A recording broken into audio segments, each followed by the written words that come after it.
প্রধানমন্ত্রী শেখ হাসিনা চীন সফরের তৃতীয় শেষ দিনে বাংলাদেশকে ১৬০০ কোটি টাকা সহযোগিতার প্রতিশ্রুতি দিয়েছে চীন। এছাড়া অবকাঠামো উন্নয়নে ৪ ধরনের ঋণ সহায়তার আশ্বাসও মিলেছে।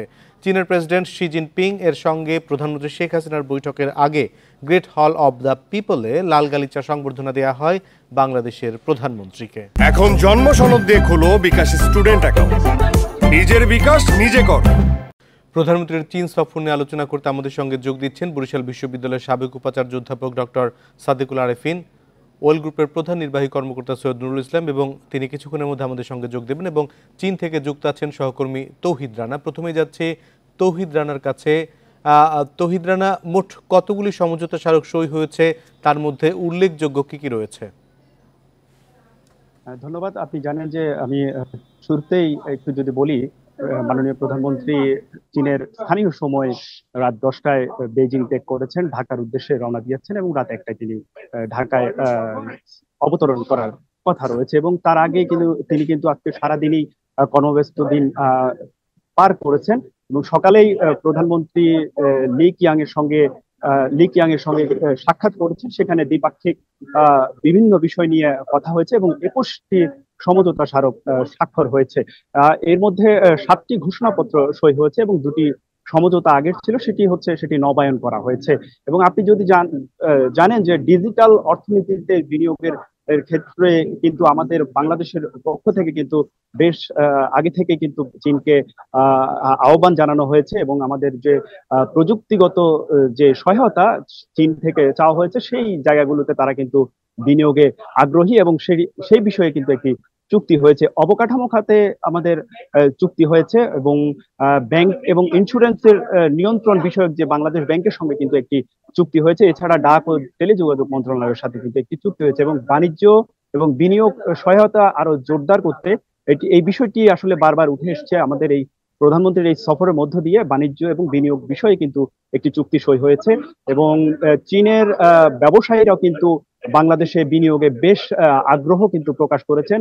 এবং প্রধানমন্ত্রী গতকাল যে এখানকার যে বিজনেস সামিট হয়েছে সেখানে কিন্তু ভাষণে যখন বলেছেন, চীনের বিনিয়োগকারীদেরকে আহ্বান জানিয়েছেন বাংলাদেশে বিনিয়োগের ক্ষেত্রে।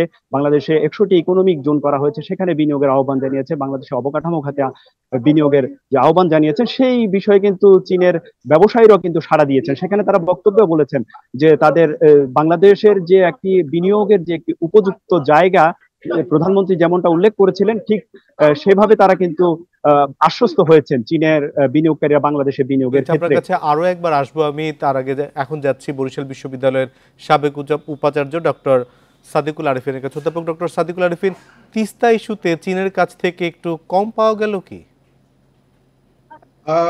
ধন্যবাদ আপনাকে। প্রথমে বলি যে মাননীয় প্রধানমন্ত্রী জননেত্রী শেখ হাসিনার চীনের এই সফরটি এখনো পর্যন্ত যতটুকু আমরা দেখেছি 21টি সমঝোতা স্মারকের মধ্যে যে বিষয়গুলো সেগুলো অত্যন্ত সফলভাবে হয়েছে এবং সবচেয়ে আশার বিষয় হলো যে 1600 কোটি টাকার একটি আর্থিক অ্যাসিস্ট্যান্সের কথা আছে। এছাড়াও সবচেয়ে আরেকটু গুরুত্বপূর্ণ বিষয় আছে, সেটা রোহিঙ্গা বিষয়ের সমাধানের আলোচনার বিষয়টি।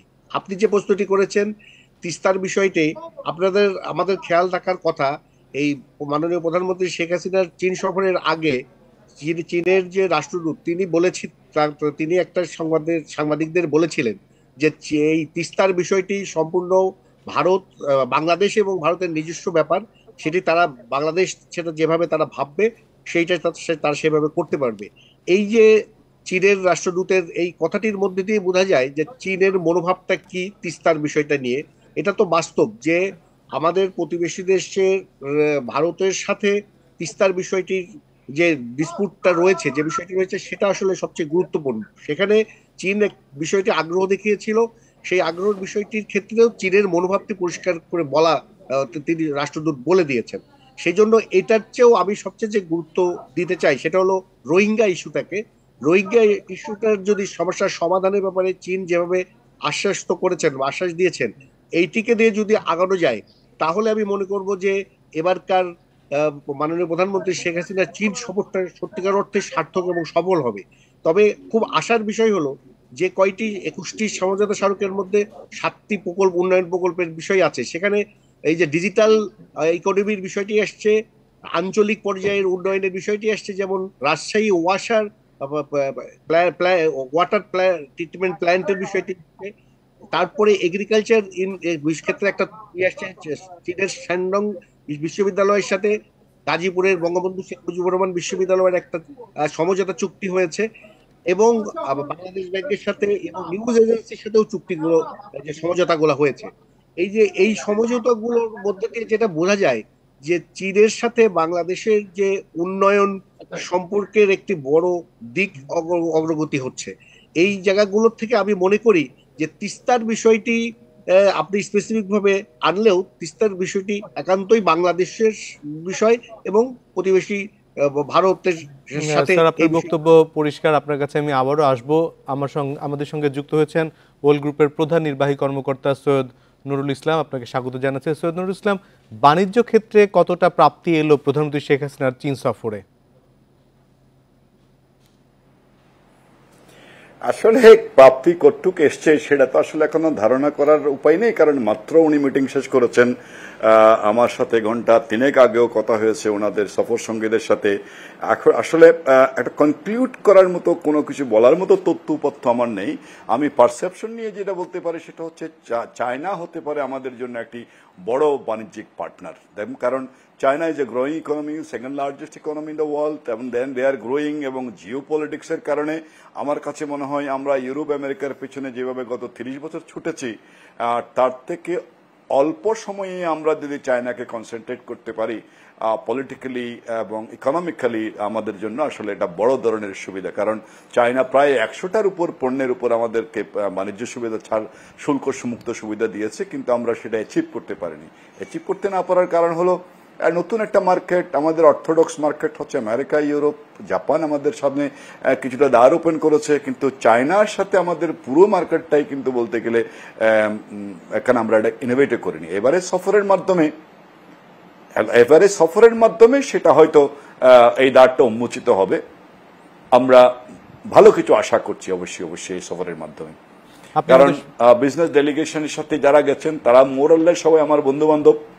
আমি ডে টু ডে খবর রেখেছি, এবং একটা চমৎকার একটা রিসেপশন আমাদের প্রধানমন্ত্রী পেয়েছেন ওখানে, এবং মাননীয় প্রধানমন্ত্রী তার ব্যক্তিগত কারণে তাড়াহুড়া করে সফর শেষ করেছেন।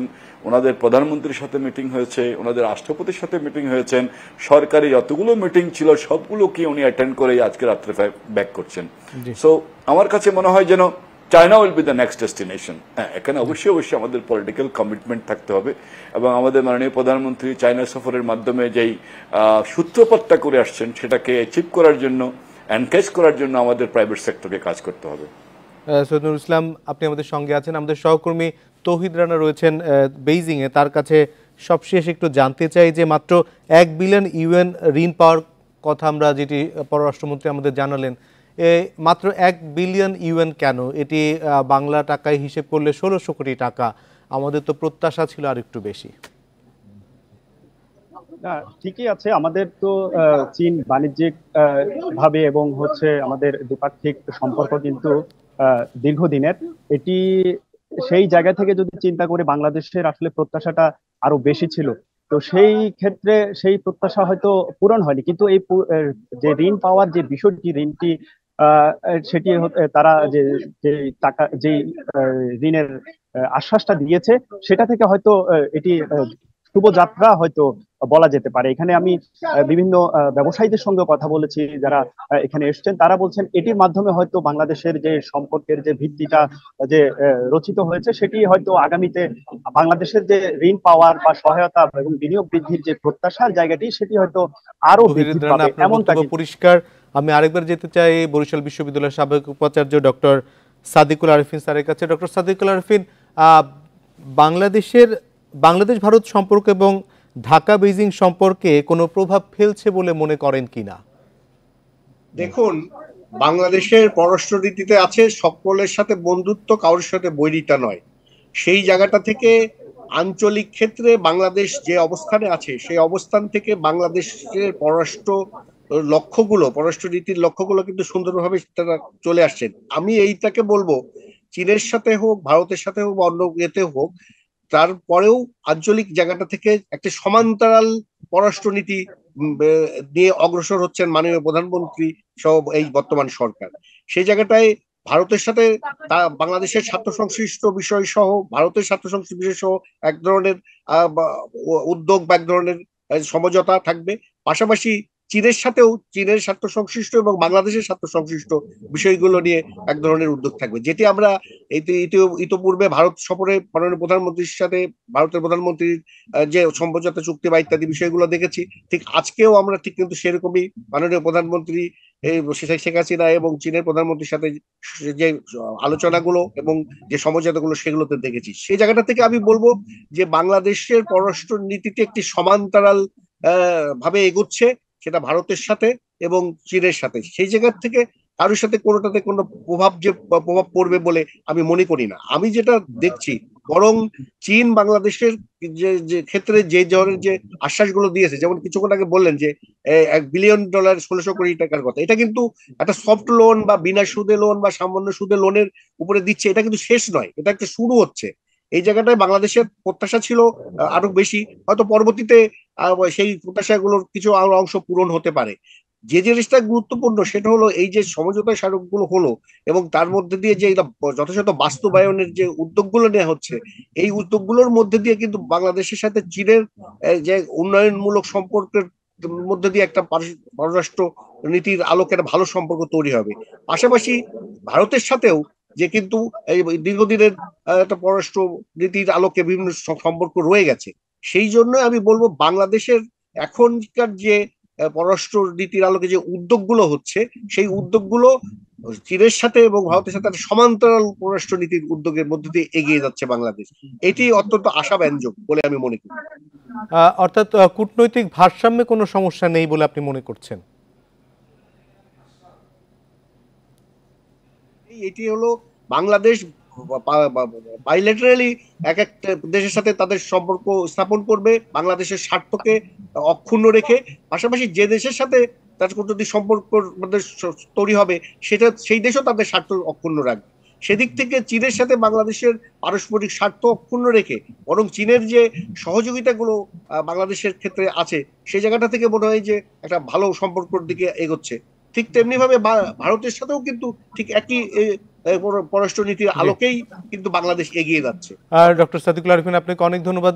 সবশেষে একটু কথা বলতে চাই সৈয়দ নুরুল ইসলামের সঙ্গে। চীনের কাছ থেকে কোন কোন ক্ষেত্রে আমাদের বিনিয়োগ পাওয়ার সুযোগ রয়েছে? আসলে বিনিয়োগের জন্য আমি মনে করি বাংলাদেশের ইনফ্রাস্ট্রাকচার খাতে তো চীন প্রমাণ করেছে they are the very good partner. আমাদের পদ্মা ব্রিজের কনস্ট্রাকশন কোম্পানি চীনের ছিল, বেশ বড় বড় প্রজেক্টগুলো চাইনিজ কোম্পানিগুলো সাকসেসফুলি করেছে। তবে আমি মনে করি যে চায়নাতে সবচেয়ে বড় বিনিয়োগের সুযোগ হচ্ছে আমাদের ম্যানুফ্যাকচারিং খাতে। আপনি দেখেন টেক্সটাইল খাতটা কিন্তু এখন চায়না থেকে আস্তে আস্তে সরে ভিয়েতনাম, কম্বোচিয়ার দিকে যাচ্ছে। So Bangladesh could be very good destination for the Chinese investor in textile and apparel খাতে। এবং টেক্সটাইল এন্ড অ্যাপারেল খাত বলতে আমি সেটাকে কাপড় তৈরি, সুতা তৈরি থেকে শুরু করে স্পেশালি ম্যানমেড ফাইবারে আমরা কিন্তু বেশ পিছিয়ে আছি। আমরা কিন্তু বাংলাদেশের টেক্সটাইল অ্যাপারেল খাতটা বলতে গেলে কটন বেসড। এখন পৃথিবীতে কিন্তু টেক্সটাইল এন্ড অ্যাপারেল কাজ টার্ন টু দ্য ম্যানমেড ফাইবারে। ম্যানমেড ফাইবারের কিন্তু পরে কিন্তু চায়নার একটা এক্সপার্টাইজ আছে। China is leading in the manmade fibre apparel market. So Bangladesh যেহেতু এই জায়গাটাই পিছিয়ে আছে, আমার কাছে মনে হয় we can focus on manmade fibre based textile and apparel. সেখানে চায়নার এক্সপার্টাইজ আমরা কাজে লাগাতে পারি। কারণ আমি আবারও বলবো, বাংলাদেশ হিস্টোরিক্যালি কিন্তু যদিও বা টেক্সটাইল এন্ড অ্যাপারেল খাতে সেকেন্ড লার্জেস্ট, বাট চায়নার সাথে আমাদের গ্যাপ অনেক বড় এবং আমাদের পুরো কন্ট্রিবিউশনের প্রায় 90% is contributing at the cotton sector. But কটনের ডিমান্ড এখন দিন দিন কমছে। ওয়ার্ল্ড অ্যাপারেল মার্কেটের ডেটা যদি আপনি নেন, world apparel textile and apparel মার্কেটসের এখন 70+ কন্ট্রিবিউট করছে কিন্তু manmade fibre based textile and apparel. সেখানে চায়নার যে সক্ষমতার জায়গাটা, সেখান থেকে যদি আমরা কিয়দ অংশ এখানে ট্র্যাক করতে পারি, তাহলে আমি বলবো যে আমাদের জন্য এটা বড় ধরনের গেম চেঞ্জার হিসেবে কাজ করবে। তাই আমি নীতি নির্ধারক প্লাস আমাদের বিজনেস কমিউনিটির প্রতি আমাদের অনুরোধ যে আমরা let's look at the manmade fibre sector. জি, সৈয়দ নুরুল ইসলাম, আপনাকে অনেক ধন্যবাদ। একই সঙ্গে ডক্টর সাদিকুল আরিফিন আপনাকে ধন্যবাদ জানাচ্ছি, সহকর্মী তৌহিদ রানাকেও ধন্যবাদ জানাচ্ছি।